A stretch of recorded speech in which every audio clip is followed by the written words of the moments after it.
Hey y'all, it's Corinne. I'm here for Autism Awareness Month. Woo! I really do want to point out a few hashtags I think are super important in this month and time, and one of those is hashtag our golden moment. This is going to be mine. For me, autism and autism awareness is not just about wearing blue. It's not just about a color or a puzzle piece. It is about making sure the voices of people like myself who are autistic advocates, who are trying our best to really help people like us, are heard.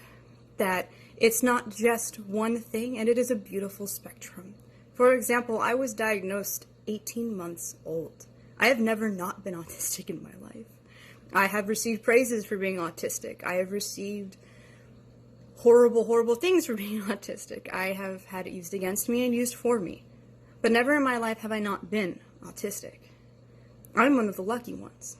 My other brothers and sisters on the spectrum have had to fight even harder to just get that diagnosis. Thus, our stories are so different. Imagine having to fight for a diagnosis. I never had to. These things are hugely important in the autistic community, and more importantly, for autism awareness. That autism isn't just one story. It's not just one face. It's not just one color. It's a spectrum. It is many colors. It is many faces. And it is many stories. So this month of April, hashtag not only April, it is every month for those of us who are fighting to better the world and help our autistic brothers and sisters. My true goal of coming out originally was to help students with autism and with disabilities. Because I would sit in IEPs and hear how parents were terrified. They didn't know what to do. This isn't a parent thing. This is a societal, and we need to change it.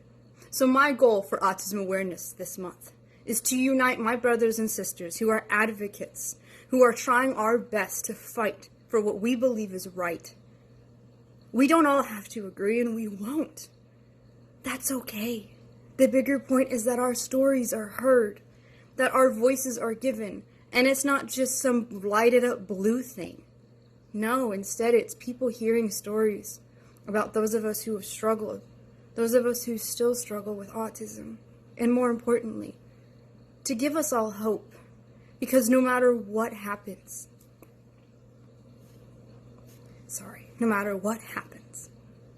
we are all in this together. We need to stand united. We don't have to agree on if we should say autistic people or people living with autism, but that at least we're living, and that we're not going to probably be cured. There is no cure for autism. So instead of fixating on things like that, can we please focus on the bigger picture? Please unite. Please be kinder to those of people who are not perfect. No one is. We're going to make mistakes. We're going to say the wrong words. That's okay. The bigger point is the push for this awareness. The bigger push that our stories be heard and acknowledged. And more importantly, for myself, that every single student of mine who is autistic or has a disability knows they're not alone, and that together we will inspire people to be empowered, because a system that keeps telling you how many things you cannot do forgets to tell you the things you can do.